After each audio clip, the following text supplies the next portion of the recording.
Hello बच्चों, आज पेरो straight line में आगे चलते हैं। पेरो स्ट्रेट लाइन में फर्स्ट ऑफ ऑल ये कॉन्सेप्ट्स हैं। First point, to find joint equation of two curves C1 and C2, we can multiply their equations after making right hand side in their equations equals to 0।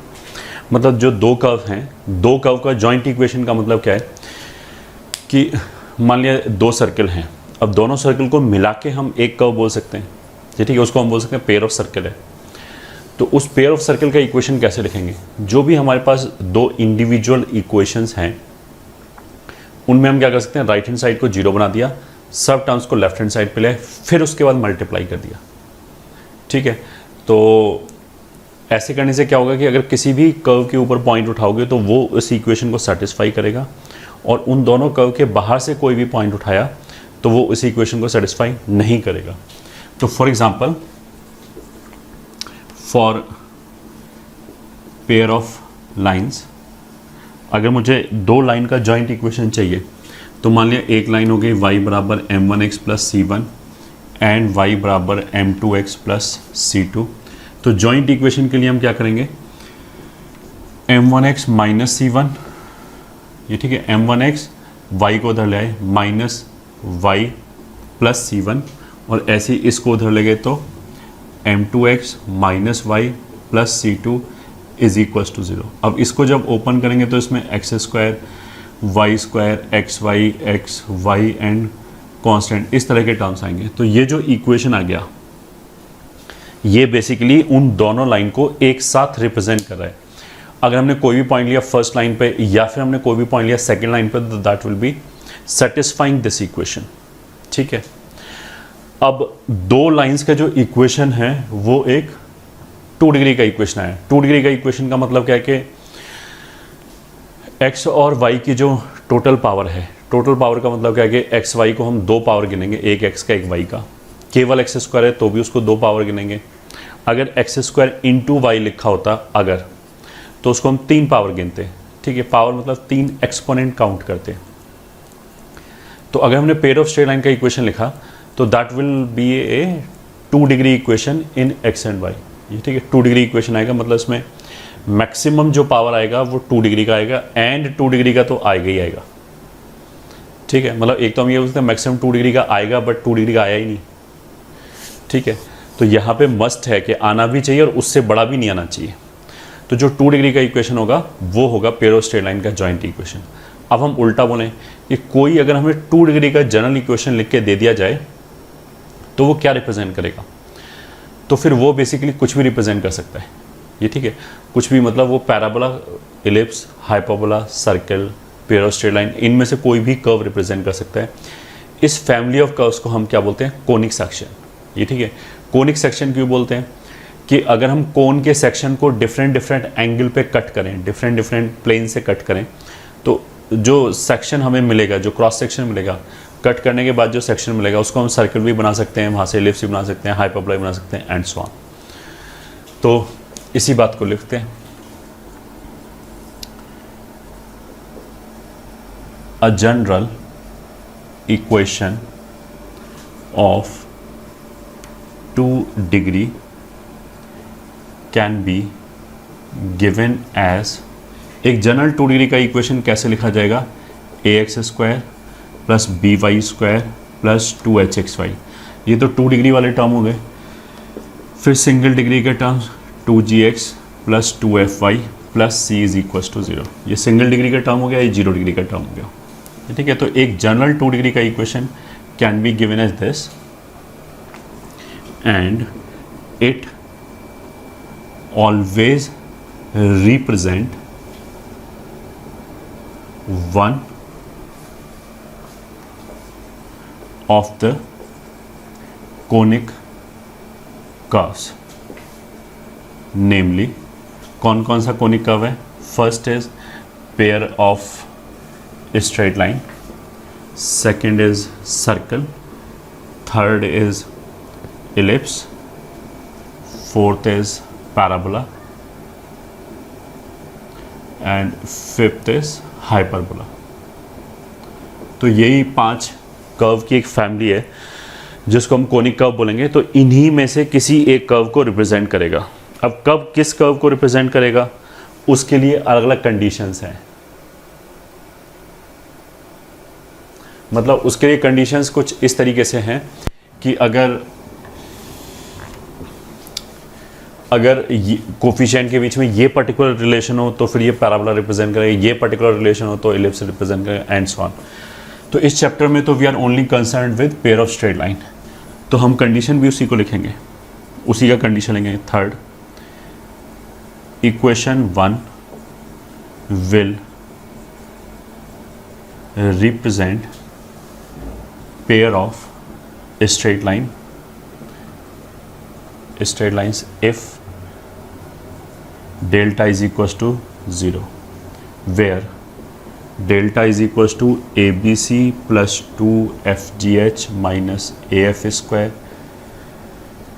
minus BG square minus CH square. ये ठीक है. और इसको अगर determinant की form में लिखना चाहें तो हम ऐसे लिखते हैं ABC FGH FGH. ये क्वांटिटी 0 होना चाहिए. ठीक है. अगर ये क्वांटिटी 0 है तो फिर ये जो इक्वेशन है that will represent pair of straight line. ठीक है. पेयर ऑफ स्ट्रेट लाइन का मतलब क्या है कि कुछ भी नहीं, 2 लाइन्स हैं ऐसा. इसका एक पॉइंट ऑफ इंटरसेक्शन आएगा, मान लिया P, इनके बीच में एक एंगल आएगा theta. Fourth point, if 1 represent pair of straight line then to find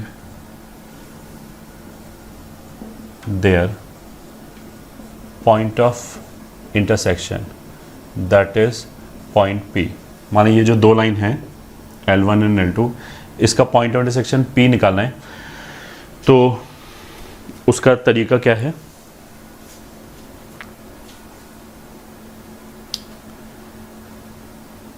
point of intersection that is point P. We can solve 2 linear equations. ये ठीक है. Not equations of lines. मतलब पॉइंट P एक तो हम ऐसे निकाल सकते हैं, अगर हमारे पास L1 और L2 का ही इक्वेशन आ जाए तब तो हम क्या करेंगे, L1 L2 को सॉल्व कर लो. जो भी पॉइंट ऑफ इंटरसेक्शन आया, मैंने L1 एंड L2 को सॉल्व कर लिया, जो भी पॉइंट ऑफ इंटरसेक्शन आ गया वही बता दिया हमने, वो पॉइंट P. ठीक है. बट L1 और L2 को निकालने के लिए हमें थोड़ा सा मेहनत करना पड़ेगा, उसमें थोड़ा सा कैलकुलेशन खर्च होगा. उसके बजाय एक दूसरा शॉर्टकट क्या है, एक दूसरा रास्ता क्या है कि ये जो गिवन इक्वेशन है इसको हम एक बार x के रिस्पेक्ट में डिफ्रेंशिएट कर लें. ठीक है. एक बार y के रिस्पेक्ट में डिफ्रेंशिएट कर लें. जब x के रिस्पेक्ट में डिफ्रेंशिएट करेंगे तो y को कांस्टेंट मानेंगे, एंड जब y के रिस्पेक्ट में डिफ्रेंशिएट करेंगे तो x को कांस्टेंट की तरह ट्रीट किया. तो ऐसे डिफ्रेंशिएशन को हम क्या बोलते हैं, पार्शियल डिफ्रेंशिएशन. तो अगर मैं बोला कि पार्शियली डिफ्रेंशिएट किया with respect to x, that would mean किसी भी इक्वेशन के लिए कि x को छोड़ के जितने भी वेरिएबल है सब कांस्टेंट की तरह ट्रीट हो जाएंगे. तो जब हमने x के रिस्पेक्ट में डिफ्रेंशिएट किया पार्शियली, मतलब y को कांस्टेंट मान के, तो एक लीनियर इक्वेशन आ जाएगी. ऐसे y को रिस्पेक्ट में डिफरेंशिएट किया तो दूसरी लीनियर इक्वेशन आ जाएगी. ये जो 2 लीनियर इक्वेशंस आया, these are not equations of L1 and L2. वो इन दोनों लाइन की इक्वेशन नहीं है, बट उनका पॉइंट ऑफ इंटरसेक्शन सेम आएगा जो L1 और L2 का आएगा. क्यों आएगा वो हमें जानने की जरूरत ही नहीं है. There is of course theory behind it, but that is not required. Even pair of straight line, जो general pair of straight line है, इसके बाद आगे इसी का एक स्पेशल केस आएगा, pair of straight line passing through origin. वो बेसिकली हमारे सिलेबस में है, ये हमारे सिलेबस में एज सच नहीं है. ठीक है, तो इसमें हमें ज़्यादा टाइम वेस्ट करने की ज़रूरत भी नहीं है, बट फिर भी हम रिजल्ट तो लिख ही लेते हैं। ठीक है, तो equation 1 represent pair of straight line then point of intersection can be obtained by solving, we can solve 2 linear equations obtained from 1 मतलब ये इक्वेशन 1 आफ्टर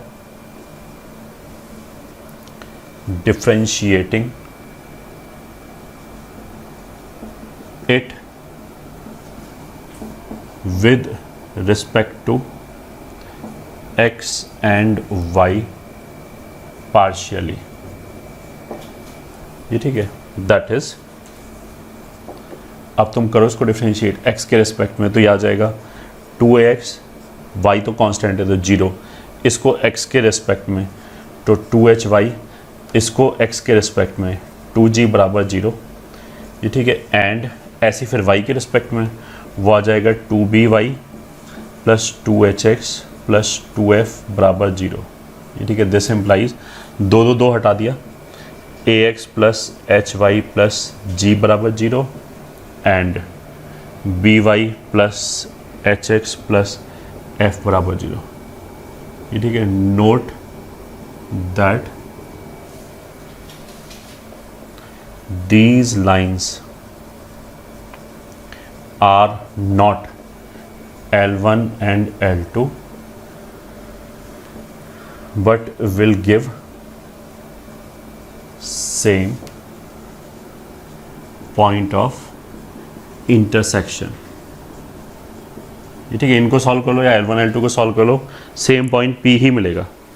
क्यों मिलेगा, that I have already said, we need not to go into it, बस मान लिया। ठीक है, एक तो ये हो गया। दूसरा, angle between L1 and L2 is equals to tan inverse mod root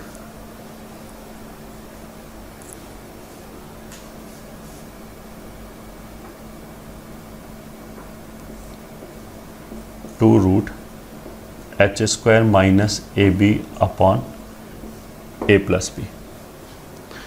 ठीक है, जो भी लाइंस के बीच का एंगल है वो हम यहाँ से कैलकुलेट कर सकते हैं।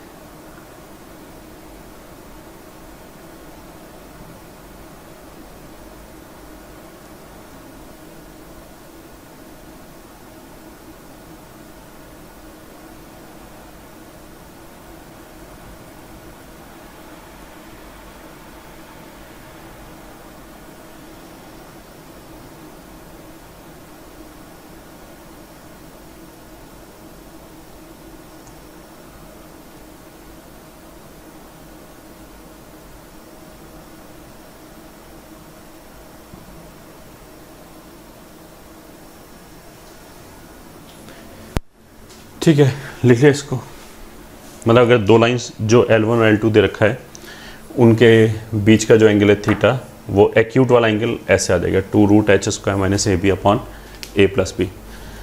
तो यहीं से देख सकते हैं, अगर एच स्क्वायर मान लिया ए बी से छोटा हो जाएगा तो this quantity will not be defined और lines will be imaginary.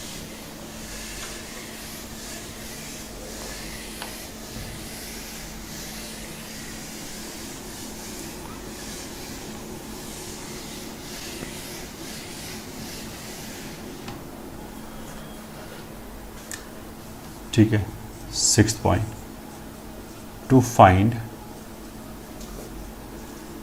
Individual equation of lines we can solve equation 1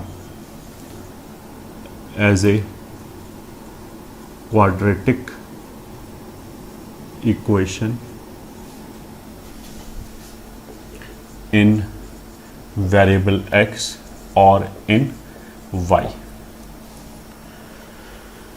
ठीक है, वो जो जनरल 2 डिग्री का इक्वेशन था उसको अगर हम क्वाड्रेटिक में सॉल्व कर लें, मतलब ax square plus 2hy plus 2g इनको एक साथ लिख लिया x plus b y square plus 2FY plus c बराबर 0।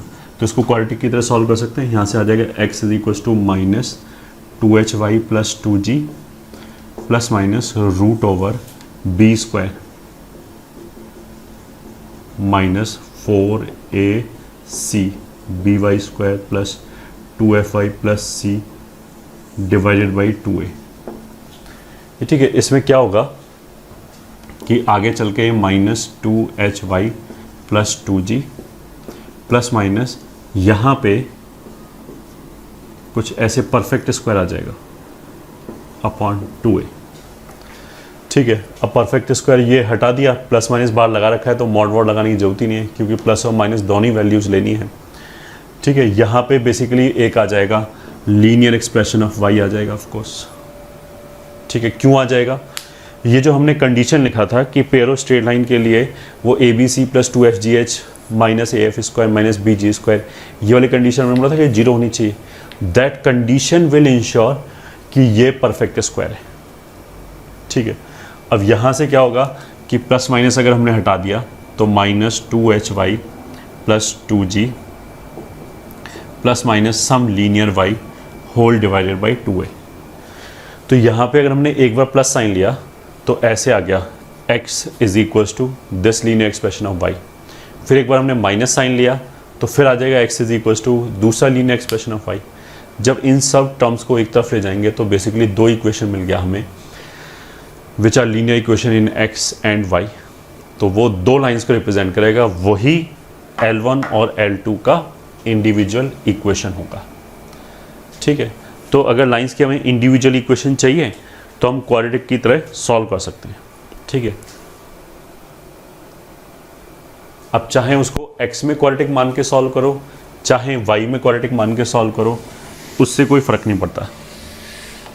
ठीक है, बोथ विल डू।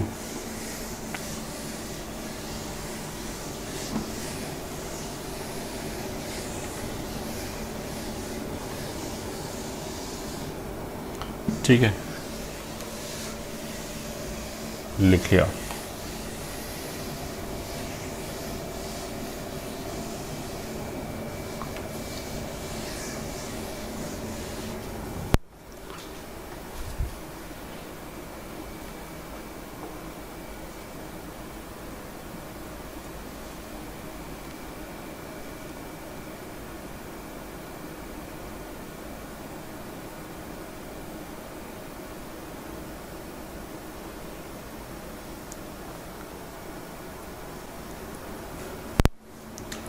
एक छोटा सा क्वेश्चन कर लेते हैं। Question, find lambda if x square plus y square minus 6XY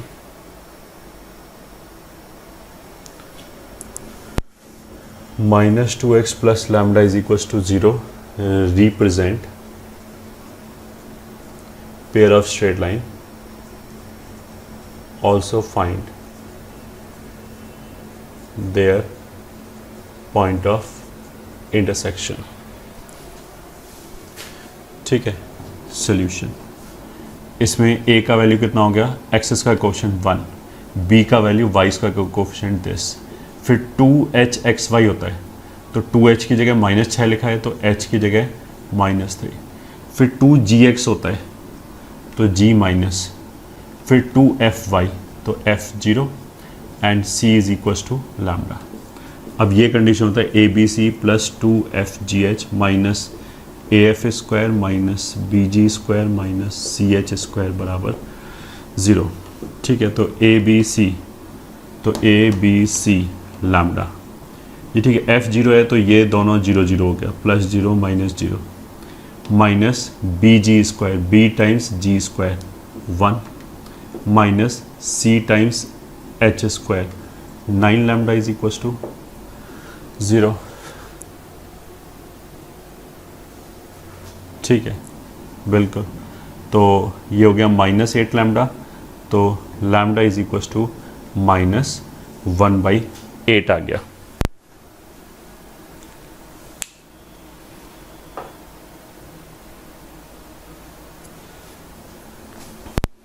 ठीक है, ये तो हो गया फर्स्ट पार्ट। सेकंड पार्ट क्या होगा, पॉइंट ऑफ इंटरसेक्शन निकालो।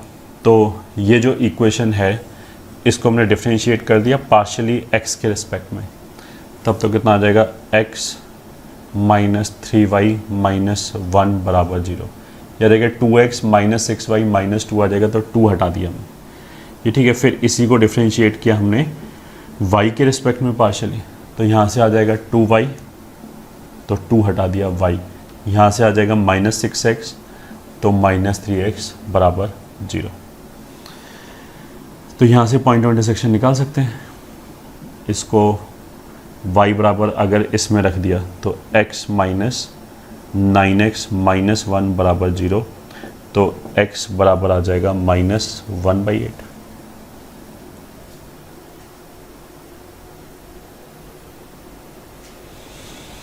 सही है। और y का वैल्यू कितना हो जाएगा, माइनस 3/8। तो पॉइंट ऑफ इंटरसेक्शन कितना हो गया, माइनस 1/8 कॉमा माइनस 3/8। ठीक है, यही आंसर हो गया।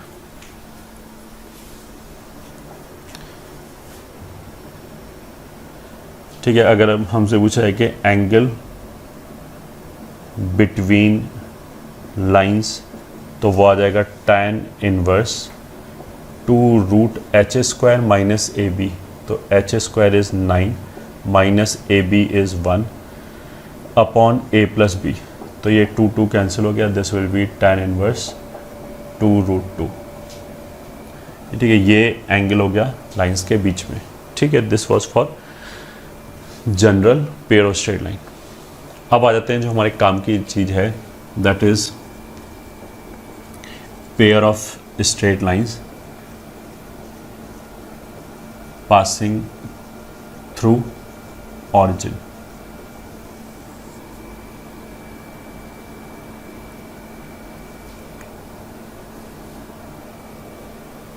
ठीक है, पासिंग थ्रू ऑरिजिन का मतलब क्या है कि जो उनका पॉइंट ऑफ इंटरसेक्शन है वो ऑरिजिन है, कुछ ऐसे करके।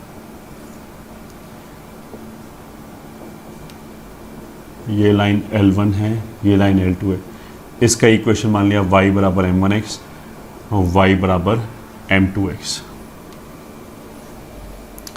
ठीक है, तो जॉइंट इक्वेशन कैसे निकालेंगे, joint equation of L1 and L2। एक तरफ लेके आए y minus m1x, y minus m2x is equal to 0। This will be y² minus m1 plus m2 times xy plus m1 m2 x² is equal to 0। ये हो गया हमारा first equation. ठीक है,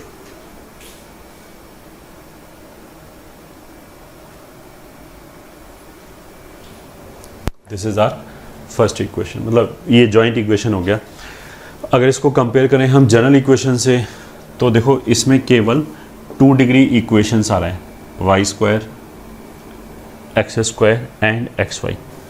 तो जो जनरल हमारा 2 डिग्री का इक्वेशन था ax² plus by² plus 2hxy plus 2gx plus c बराबर 0, उसमें केवल 2 डिग्री जो इक्वेशन है वही रख लिया हमने।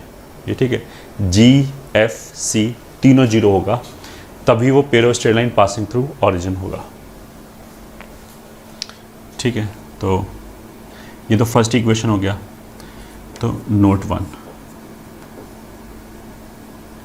General equation of pair of straight line passing through origin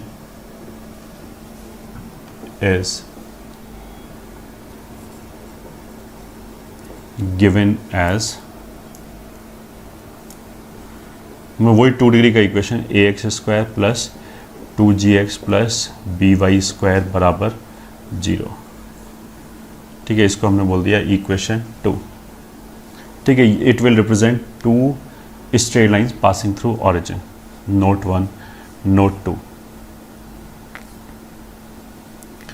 equation 2, इसमें देखो केवल 2 डिग्री के टर्म्स हैं। ये ठीक है, केवल 2 degree term, 2 degree term, 2 degree term. तो ऐसी इक्वेशन जिसमें डिग्री जो है टर्म्स की वो एक ही आती है, सब जगह सेम ही आ रहा है, 2 2 2। ये ठीक है। जो जनरल इक्वेशन था उसमें तो x भी आ रहा था, y भी आ रहा था, वो सिंगल डिग्री के टर्म हो गए, कांस्टेंट भी आ रहा था, वो 0 डिग्री का टर्म हो गया। तो उसकी बात नहीं करें। ऐसी इक्वेशन को हम क्या बोलते हैं जिसमें सारे टर्म एक ही डिग्री के हों, हम बोलते हैं इसको होमोजीनियस इक्वेशन। ठीक है। तो ये बेसिकली होमोजीनियस इक्वेशन है डिग्री 2 का।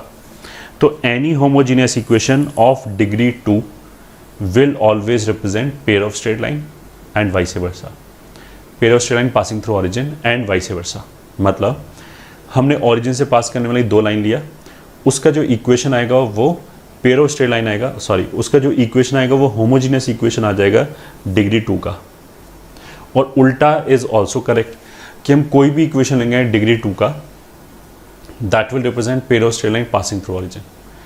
इनफैक्ट अगर हम 4 डिग्री का पॉलिनोमियल इक्वेशन लिखें विच इज़ होमोजीनियस, तो that will represent 4 straight lines passing through origin. ठीक है। 4 डिग्री का मतलब क्या है कि उसमें जो इक्वेशंस में टर्म्स आएंगे वो केवल 4 डिग्री के आएंगे, x rays power 4, y rays power 4, x cube y, x y cube and x square y square. इनके अलावा कोई टर्म नहीं आ सकता। ठीक है। तो जितने डिग्री का भी होमोजीनियस इक्वेशन होगा वो उतना ही लाइन रिप्रेजेंट करेगा पासिंग थ्रू ऑरिजिन। इनफैक्ट जो ये लिखा है केवल y बराबर m1x, इसमें y का डिग्री 1 है, mx का डिग्री 1 है, x की वजह से डिग्री में m की डिग्री काउंट नहीं करते हैं, x और y की डिग्री काउंट करेंगे। तो ये भी एक हो गया एक डिग्री का होमोजीनियस इक्वेशन। तो this will represent 1 straight line passing through origin as we already know. ठीक है। तो equation 2 is homogeneous equation of degree 2। ये ठीक है। any homogeneous equation of degree n will represent n straight lines passing through origin। ये ठीक है। And vice versa, मतलब अगर n लाइन का इक्वेशन लिखा है जो ऑरिजिन से पास कर रहा है तो nth डिग्री का होमोजीनियस इक्वेशन आएगा। ठीक है। Hence any homogeneous equation of degree 2 will represent, 2 है तो मतलब पेयर, पेयर का मतलब 2 ही होता है, will represent pair of straight lines passing through origin, will represent pair of straight line passing through origin।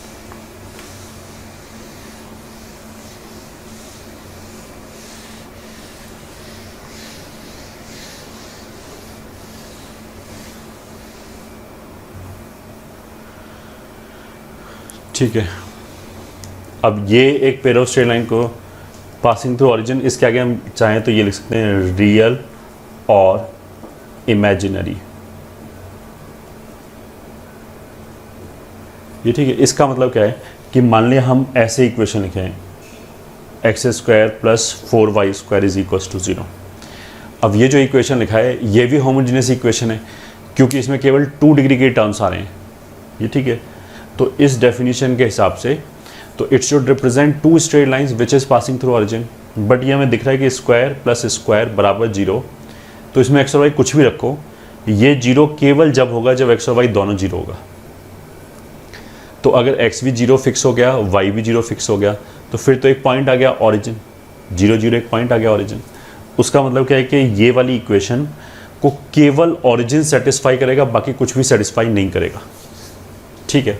तो अगर ऐसा है तो फिर इसको लाइन कैसे बोल दिया? ठीक है। तो इसका हमने वे अराउंड क्या निकाल दिया, हमने बोला कि ये है तो पेयर ऑफ स्ट्रेट लाइन ही, बस लाइन्स इमेजिनरी है, उनका पॉइंट ऑफ इंटरसेक्शन रियल है विच इज़ ओरिजिन। ठीक है, तो इसलिए हम वर्ड क्या यूज़ किया, रियल और इमेजिनरी का मतलब ये है। ठीक है, ये हो गया हमारा नोट 2। नोट 3, ये जो पेयर ऑफ स्ट्रेट लाइन है ये दो लाइंस को रिप्रेजेंट करता है जो ओरिजिन से पास कर रहा है। तो अगर मान लिया ये L1 और L2 को रिप्रेजेंट कर रहा है तो L1 और L2 का इक्वेशन ऐसे भी लिख सकते हैं, ऐसे भी लिख सकते हैं। तो ये दोनों इक्वेशन सेम लाइंस को रिप्रेजेंट कर रहा है। अगर दोनों इक्वेशन सेम लाइन को रिप्रेजेंट कर रहा है तो हम कोफिशिएंट्स कंपेयर कर सकते हैं। ठीक है, अब बस यही लिखा, if 2 represents lines L1 and L2, then we can compare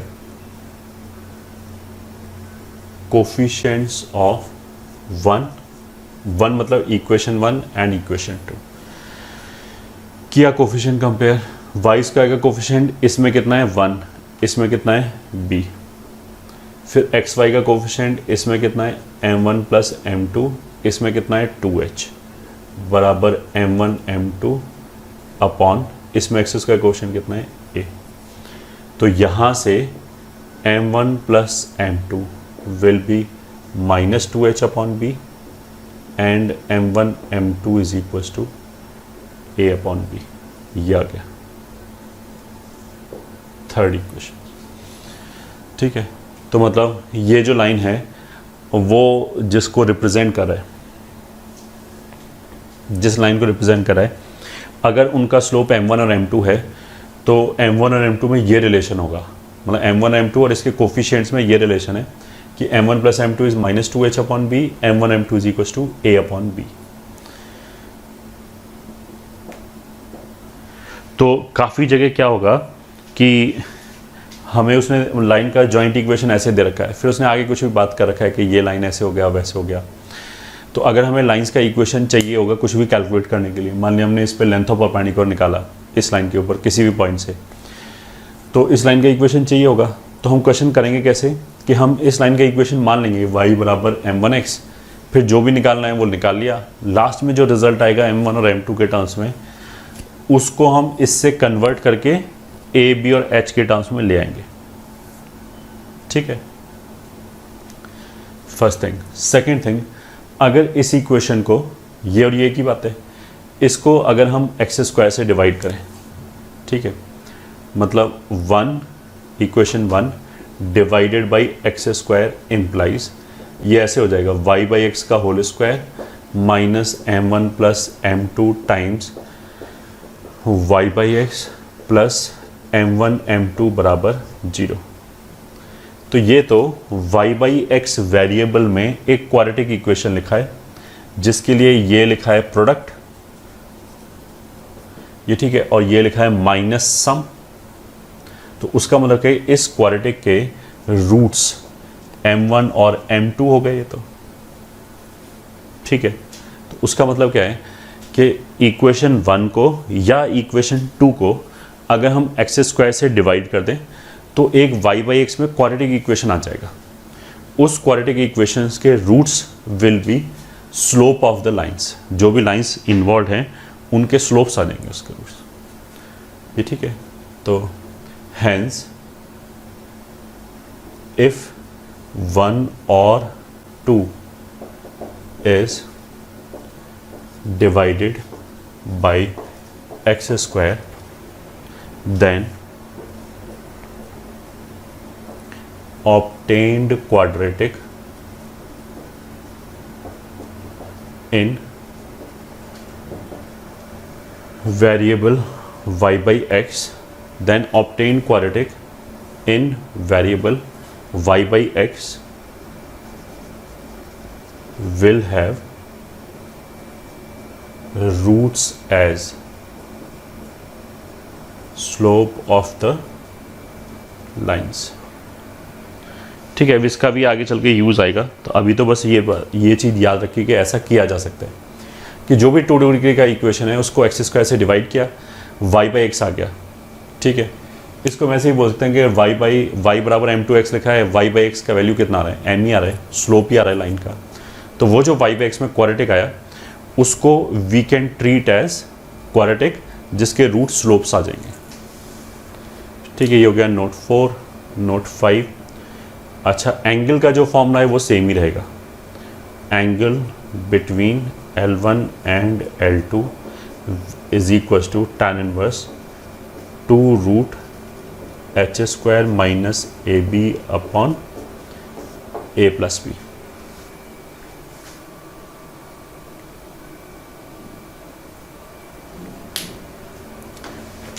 ठीक है, ये फॉर्मूला सेम रहेगा। सेम क्यों रहेगा? क्योंकि वो जो जनरल इक्वेशन वाला फॉर्मूला था उसमें बस एच ए बी ही इन्वॉल्व हो रहा था, और एच ए बी तो 2 डिग्री के टर्म्स में आएगा, उसमें जी एफ और सी था ही नहीं पहले से ही, तो उस फॉर्मूले पे कोई फ़र्क ही नहीं पड़ता कि जी एफ सी है या नहीं है इक्वेशन में, it will remain the same angle का फॉर्मूला।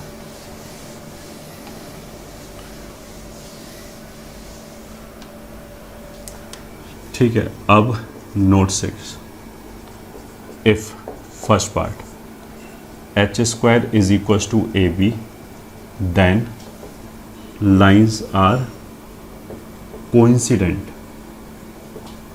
ठीक है, और इक्वेशन 1 और 2 विल बी परफेक्ट स्क्वायर। मतलब क्या है, देखो अगर एच स्क्वायर ए बी के बराबर हो गया तो ये 0 हो गया, मतलब लाइंस के बीच का एंगल 0 हो गया। बट ये तो श्योर है कि जो लाइंस है दोनों को ओरिजिन से पास करना पड़ेगा, तो लाइंस के बीच का एंगल 0 होने का मतलब क्या है कि लाइंस पैरेलल हो गया। बट दोनों को अगर सेम ही पॉइंट ओरिजिन से पास करना पड़ रहा है तो फिर लाइंस कोइंसिडेंट हो गया, सेम ही लाइन हो गया, उसी को 2 बार लिखा जा रहा है। ठीक है, कोइंसिडेंट होने का मतलब क्या है कि मान लिया हमने एक लाइन लिया y बराबर 2x, दूसरा लाइन भी ले लिया y बराबर 2x, इन दोनों का जॉइंट इक्वेशन निकाला, तो अगर एक ही इक्वेशन को 2 बार मल्टीप्लाई करेंगे तो परफेक्ट स्क्वायर बन जाएगा। ठीक है, इसलिए ये हो गया। सेकेंड पार्ट, अगर एच स्क्वायर ए बी से छोटा है देन वो अनडिफाइन हो जाएगा। अनडिफाइन कब होगा? जब लाइंस है ही नहीं, लाइंस आर इमेजिनरी।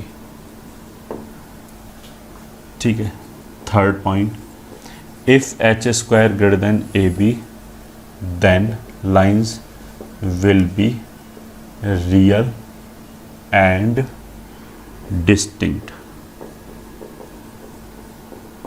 ठीक है, उस केस में।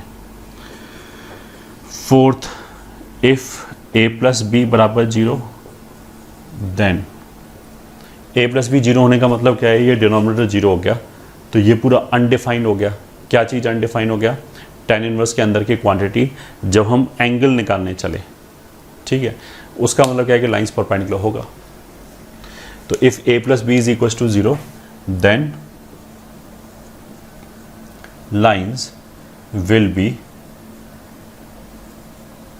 म्यूचुअली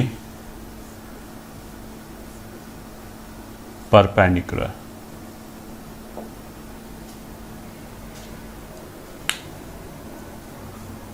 ठीक है,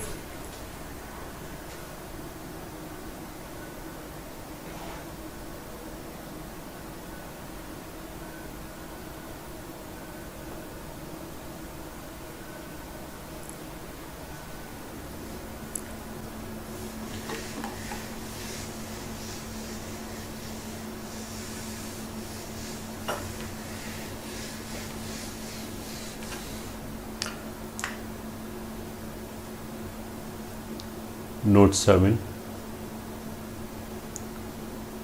एंगुलर बाइसेक्टर्स। मान लिया ये L1 है, ये L2 है, तो इनके जो एंगुलर बाइसेक्टर्स हैं, ठीक है, वो भी इनके पॉइंट ऑफ इंटरसेक्शन से पास करेगा। मान लिया B1 एंड B2, तो ऑफ कोर्स वो भी ओरिजिन से पास करेगा एंड वो भी पेयर ऑफ स्ट्रेट लाइन हो गया। तो अगर हम B1 और B2 का जॉइंट इक्वेशन निकालें, ठीक है, तो वो भी एक होमोजीनियस आएगा, होमोजीनियस इक्वेशन आएगा 2 डिग्री का, क्यों? Because that also represent pair of straight line passing through origin. तो मान लिया L1 और L2 का जॉइंट इक्वेशन वही स्टैंडर्ड वाला है, ax² by² प्लस 2hxy बराबर 0। इनके मान लिया individual equation m1x and y is equal to m2x है, ठीक है। तो ये x एक्सेस है, ये ऑरिजिन है, ये y एक्सेस है।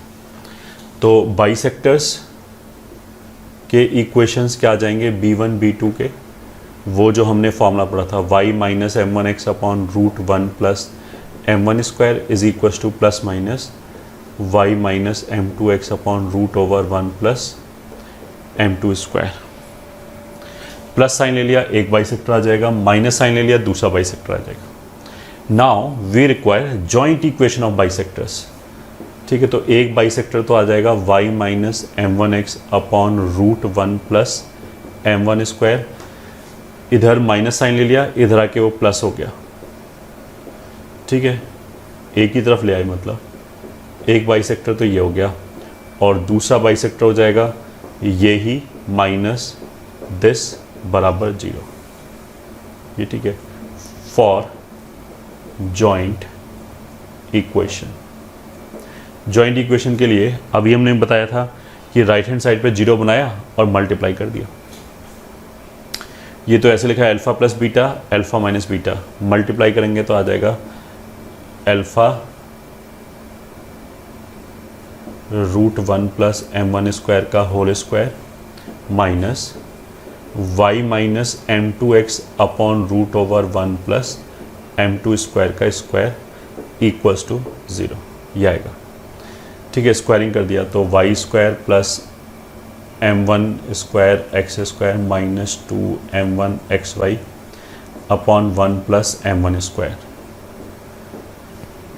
ये हो जाएगा y² plus m2² x² minus 2m2xy upon 1 plus m2², ठीक है। एलसीएम ले लिया, एलसीएम ले लिया, मतलब इसको इधर मल्टीप्लाई कर लिया, इसको इधर मल्टीप्लाई कर लिया, तो y² के साथ कितना आ जाएगा m2² माइनस m1², फिर माइनस 2xy के साथ कितना आ जाएगा m1 1 plus m2² minus m2 1 plus,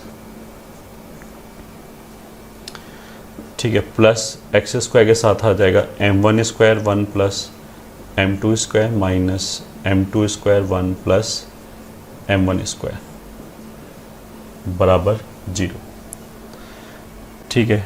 तो y² के साथ m2 minus m1 m2 plus m1 minus 2xy, ये m1 हो गया, ये m2 हो गया, तो आ गया m1 माइनस m2, और जो दूसरा है m1 m2² minus m2 m1², उसमें से m1 m2 कॉमन लिया तो m1 minus m2 plus x² के साथ यह आ गया m1² माइनस m2² बराबर 0। तो इस पूरे में से एक m1 माइनस m2 से डिवाइड कर दिया, तो यहाँ आ जाएगा y² m1 plus m2 minus 2xy 1 minus m1 m2 plus x² m1 plus m2, और this will B m1 plus m2 times x² minus y²। इसमें से और इसमें से कॉमन निकाल लिया, is equals to 2xy times 1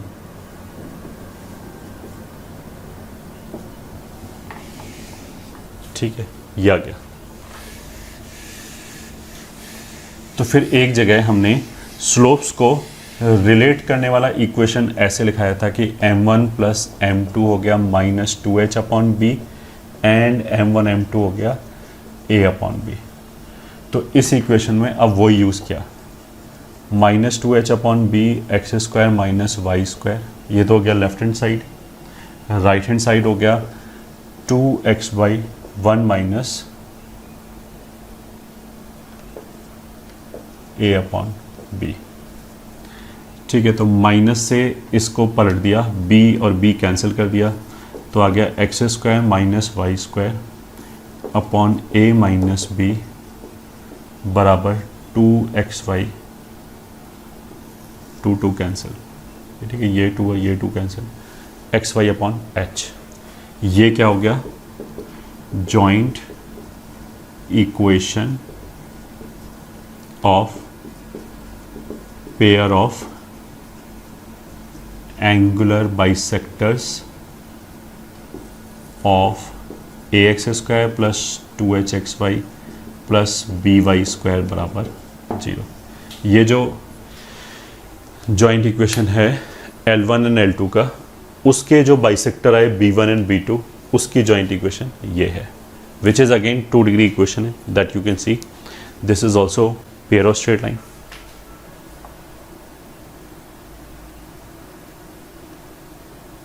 hello dear students, अब कुछ क्वेश्चंस करते हैं। Question, let joint equation of L1 and L2 is ax² plus 2hxy plus by² is equals to 0, then find, ठीक है, first part, condition, if slope of L1 is twice the slope of L2।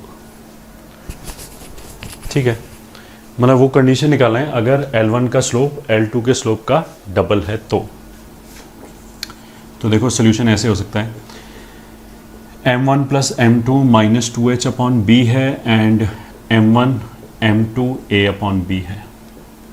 ठीक है, और एक line का slope दूसरे का double है, तो मतलब m1 बराबर 2m2, ये गिवन है क्वेश्चन में। इसको रख दिया दोनों जगह, तो m1 की जगह यहाँ पे रखेंगे तो ये रखने पे कितना आ जाएगा, 3m2 बराबर माइनस 2h अपॉन b। अगर यहाँ पे रखेंगे तो 2m2, तो आ जाएगा 2m2 का स्क्वायर बराबर a अपॉन b। तो यहाँ से m2 will be minus 2h upon 3b and यहाँ से m2 square will be a upon 2b। m2 यहाँ से उठा के इसमें रख दिया, दिस विल बी, अगर यहाँ पे रख दिया तो आ जाएगा 4h² upon 9b² is equal to a upon 2b।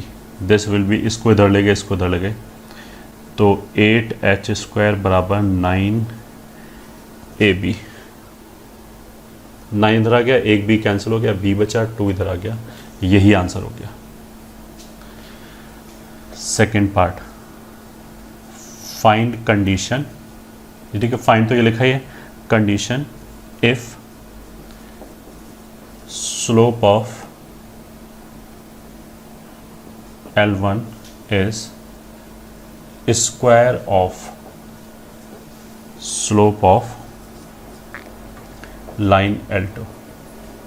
तो कुछ नहीं, दो इक्वेशन तो ये है ही, बस m1 जो दे रखा है वो m2 का स्क्वायर दे रखा है, तो फर्स्ट इक्वेशन में रखने से कितना हो जाएगा, m2 का स्क्वायर प्लस m2 बराबर माइनस 2h अपॉन b, और यहाँ पे रखेंगे तो आ जाएगा m2 का स्क्वायर इंटू m2 बराबर a upon b, which implies m2 का क्यूब बराबर a अपॉन b। अब इन दोनों इक्वेशन से, इससे और इससे हमें m2 एलिमिनेट करना है। ठीक है, इसको अगर कॉमन लिया तो m2 प्लस 1 ऐसा आ जाएगा। अब इसको हमने क्यूब कर दिया तो आ जाएगा m2 cube plus 1 plus 3m2 plus 1। मतलब इसका क्यूब तो ये आ गया, a प्लस बी का cube, a cube plus b cube plus 3ab a plus b is equals to minus 8h cube upon b cube, ये हो गया। ठीक है, अब m2 क्यूब की जगह a अपॉन b रख दिया, यहाँ पे भी और ये जो टर्म है यही यहाँ पे लिखा है, तो -2h/b यहाँ पे रख दिया। So finally you will get इस m2 क्यूब की जगह a/b, फिर इसकी जगह फिर दोबारा a/b प्लस 1 3 टाइम्स, इसका वैल्यू हो जाएगा 2h/b का माइनस 2h/b माइनस 8h³/b³। ये रिलेशन आ गया जिसमें कोई भी पैरामीटर नहीं है। पैरामीटर तो इसमें मतलब बेसिकली m2 और m3 था, तो m2 और m3 एलिमिनेट करना था, तो वो कर दिया, तो ये आ गया।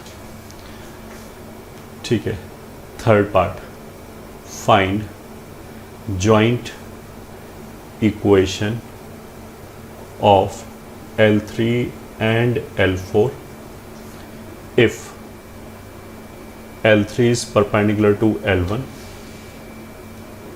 and L4 is perpendicular to L2।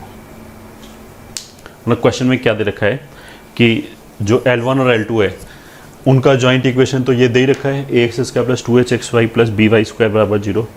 अब इन दोनों लाइन के परपेंडिकुलर हमने दो और लाइन खींचा L3 एंड L4, अब उनका जॉइंट इक्वेशन चाहिए। एंड कंडीशन क्या गिवन है कि जो L3 एंड L4 है वो रेस्पेक्टिवली L1 और L2 के परपेंडिकुलर है।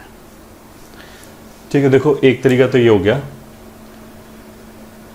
कि L3 का slope will be -1/m1 and M4 का स्लोप विल बी -1/m2।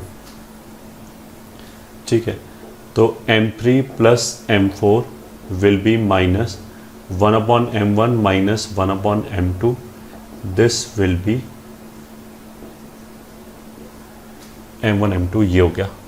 ठीक है, अच्छा M1 plus M2 upon M1 M2 इस वाले रिलेशन से कितना हो जाएगा, -2h/b अपॉन a/b, तो दिस विल बी 2h/b। ठीक है, फिर इसका प्रोडक्ट कितना हो जाएगा, M3 M4 will be equals to -1/m1 minus 1/m2, this is 1/m1 M2 which is equals to 1/a/b which is b/a। ठीक है, अब देखो हमने ऐसे बोला था कि जो जनरल इक्वेशन है 2 डिग्री का इक्वेशन है, उसको अगर हम x² से डिवाइड कर दें तो y/x में जो इक्वेशन आता है वो बेसिकली उसके लिए स्लोप सी रूट होता है। मतलब इसके लिए L3 एंड L4 का जॉइंट इक्वेशन हम ऐसे लिख सकते हैं, y/x का whole square minus sum of roots आता है into y/x plus product of the roots आता है M3 M4 is equals to 0। ये इक्वेशन है, तो इसमें M3 प्लस M4 की वैल्यू रख दिया, M3 M4 की वैल्यू रख दिया। So this will B y/x का whole square minus M3 plus M4 कितना हो गया, 2h/b, सॉरी 2h/b नहीं है, b तो कैंसिल हो गया, 2h/a आएगा, तो ये हो गया -2h/a y/x plus M3 M4 की जगह b/a बराबर 0। अब इसको हम ऐसे कर सकते हैं कि ax² से मल्टीप्लाई कर दिया तो डिनोमिनेटर खत्म हो जाएगा, तो ये आ जाएगा ay² minus 2hxy plus bx² is equals to 0। ये हमारा हो गया L3 एंड L4 का जॉइंट इक्वेशन। ठीक है, ये हो गया थर्ड पार्ट। आगे चलते हैं, फोर्थ पार्ट। फोर्थ पार्ट में क्या है, let L1 and L5 has joint equation as a1x² plus 2h1xy plus b1y² बराबर 0, then find condition। मतलब क्वेश्चन में क्या बोल रखा है कि जो ओरिजिनल इक्वेशन है ये ax² plus 2hxy plus by square is equal to 0, ये तो हो गया जॉइंट इक्वेशन L1 L2 का। और ये जो इक्वेशन है a1 h1 और b1 में, ये जॉइंट इक्वेशन हो गया L1 एंड L5 का। कोई दूसरी लाइन है, कहने का मतलब क्या है कि इन दोनों इक्वेशंस के बीच में एक लाइन कॉमन है, ठीक है। अच्छा, अब लाइन में क्या है, अगर मेरे को कोई लाइन निकाल लिया ओरिजिन से पास करते हुए, अगर उसका केवल हमें स्लोप ही पता लग जाए तो लाइन फिक्स हो गया। अगर हमने बोला कि ओरिजिन से एक लाइन पास करा है और उसका स्लोप मान लिया 5 है, तो y बराबर 5x ही हो सकता है, या y/x इज इक्वल टू 5 ही हो सकता है, और कुछ नहीं हो सकता। तो इसको हम ऐसे बोलेंगे, सोल्यूशन जो गिवन इक्वेशन है ax² plus by square plus 2hxy बराबर 0, ये तो L1 और L2 का जॉइंट इक्वेशन है। फिर a1x² plus b1y square plus 2h1xy is equal to 0, ये L1 और L5 का जॉइंट इक्वेशन है। अगर इसको हम इसी की तरह y/x में क्वाड्रेटिक बना लें, x² से डिवाइड कर दें, तो by/x का square plus 2hy/x plus a बराबर 0, ठीक है। तो इसके जो रूट्स होगा, ये जो y/x में जो क्वाड्रेटिक है इसका जो रूट होगा वो बेसिकली लाइन का स्लोप होगा। किसका स्लोप होगा? L1 और L2 का। तो इसका एक रूट m1 है, एक रूट m2 है। ऐसे हमने इसको किया, बस इन दोनों में अंतर क्या है, 1 1 1 लिखा है, तो ये एज इट इज़ लिख दिया, बस 1 1 लिख दिया। 2h1 y/x प्लस a1 बराबर 0। इसमें एक लाइन तो L1 ही है, तो उसका स्लोप तो m1 ही आएगा। L5 का स्लोप मान लिया m5 आ गया, ये है। तो अब हमें क्लिक कर जाना चाहिए। ये तो बेसिकली दो क्वाड्रेटिक इक्वेशंस लिखी हुई हैं इन वेरिएबल y/x, और उन दोनों के बीच में एक रूट m1 कॉमन है, ठीक है।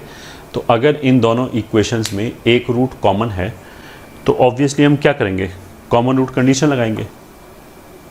कॉमन रूट कंडीशन लगाएंगे तो आ जाएगा answer, as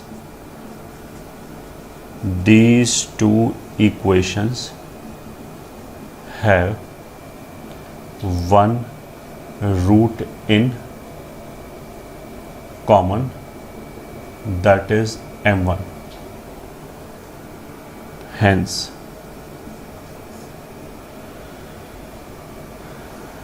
applying common root condition। Common root condition क्या होता है वैसे, a1 c2 minus c1 a2, ये तो एक तरफ हो गया, तो वो हो गया ba1 माइनस ab1 इसका whole square is equal to this into this, 2bh1 minus 2hb1 this into this, 2ha1 minus a minus 2ah1, ठीक है। यही हो गया कॉमन रूट कंडीशन, ठीक है। एक क्वाड्रेटिक से आया है, अगर नहीं पढ़ाए तो कर लो भाई याद।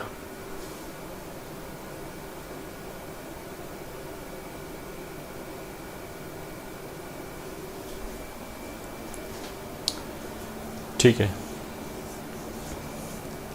लिख लिया इसको। Fourth part,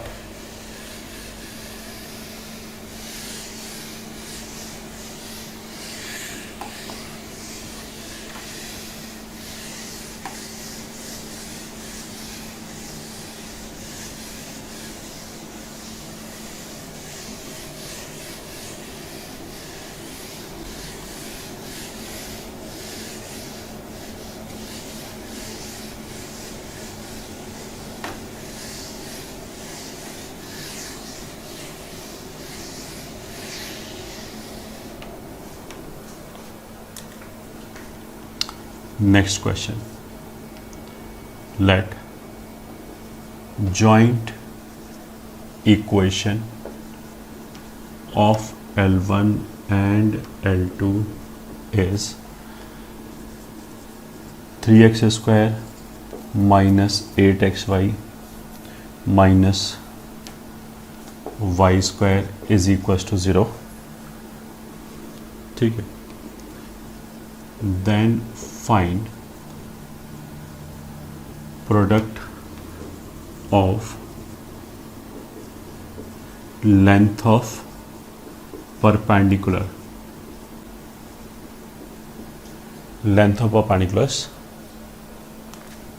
The joint equation of L1 and L2 is this.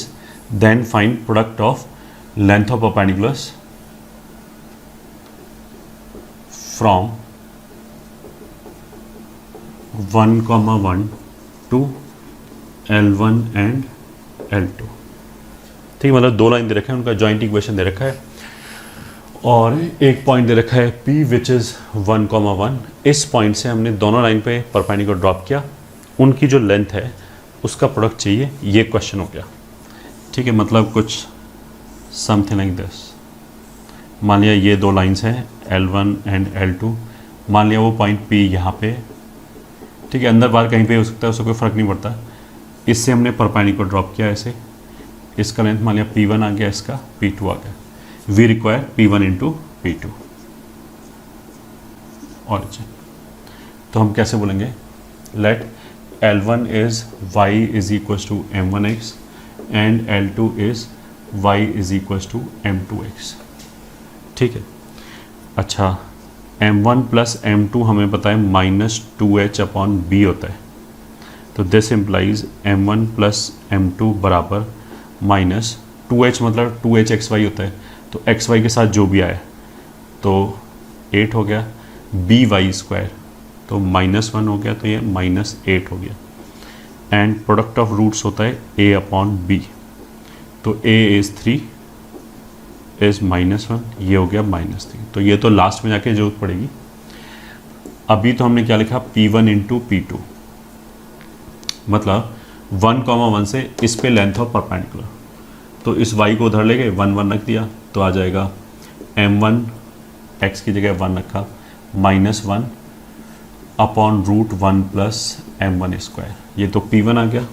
ऐसे ही m2 -1 upon √1 plus m2 square which is equals to, एक ही मॉड के अंदर क्लब कर लिया, तो इन दोनों को मल्टीप्लाई करेंगे तो कितना आ जाएगा, m1 m2 minus m1 plus m2 plus 1 upon √, denominator में इन दोनों को मल्टीप्लाई करेंगे तो 1 प्लस m1 m2 का square plus m1 square plus m2 square, ठीक है, ये आएगा। So this is equals to m1 m2 -3 है, तो इसकी जगह रख दिया -3, m1 प्लस m2 -8 है, तो इसकी जगह रख दिया 8 plus 1 upon √1 plus m1 square m2 square, m1 m2 मतलब -3 का होल स्क्वायर, तो 9 आ गया। और इसको लिख सकते हैं m1 प्लस m2 का होल स्क्वायर -2 m1 m2, तो m1 प्लस m2 का होल स्क्वायर मतलब 6 का square 64 -2 product of roots m1 m2 -3, तो ये हो गया +6। तो 8 और 1 9 में से 6 गया अपॉन √, ये कितना हो गया 6 70 और 80, ठीक है। तो 16 इंटू 5 तो 4 5, तो हमारा आंसर कितना आ गया finally 3/2√5। P1 P2 will be this, ठीक है, यही चाहिए था हमें।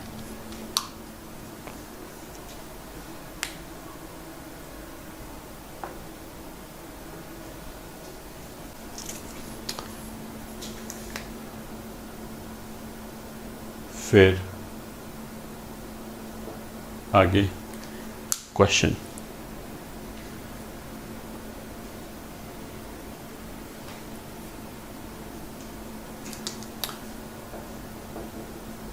find angular bisectors of the angular bisectors of 2x² plus 8xy plus 3y² is equals to 0। ठीक है, मतलब क्वेश्चन में क्या बोला गया है कि ये लाइन पेयर हो गया, इसके एंगुलर बाइसेक्टर्स मान लिया b1 b2 आ गया, और b1 b2 भी एक लाइन पेयर हो गया। ठीक है, उसके एंगुलर बाइसेक्टर्स मान लिया b3 b4 आ गया, तो वो इक्वेशन चाहिए। तो सॉल्यूशन मान लिया L1 L2 यही वाला इक्वेशन है, 2x² plus 8xy plus 3y² बराबर 0। ठीक है, तो इसके अंदर a की वैल्यू कितनी हो गई 2, b की वैल्यू 3 और h की वैल्यू कितनी हो गई 4। 2hxy होता है, तो h की वैल्यू कितनी होगी 4। इसके जो बाइसेक्टर्स हैं ये, ठीक है, उनका जॉइंट इक्वेशन मान लिया वो b1 b2 है, उसका जॉइंट इक्वेशन ऐसे आता है x² minus y² upon a minus b बराबर xy अपॉन h। ठीक है, so that would imply x² minus y² upon a minus b मतलब 2 माइनस 3 माइनस 1 xy अपॉन 4। यह आ गया, इधर उधर किया तो b1 b2 का जॉइंट इक्वेशन क्या आ गया, इसको उधर ले गए, ये ऐसे आ गया 4x² minus 4y² plus xy बराबर 0। ये इक्वेशन आ गया। ठीक है, 4 से इधर मल्टीप्लाई कर दिया तो यहाँ 4 4 आ गया, माइनस को इधर मल्टीप्लाई करके इधर ले आए तो एक प्लस आ गया। ठीक है, अब क्या है कि ये एक नया लाइन पेयर आ गया। ठीक है, इसके लिए जो अपना a है वो 4 हो गया, b माइनस 4 हो गया एंड h हाफ हो गया। ठीक है, क्वेश्चन में हमें यही बोला गया कि इसके बाइसेक्टर्स बताओ, तो जो इसके एंगुलर बाइसेक्टर्स होगा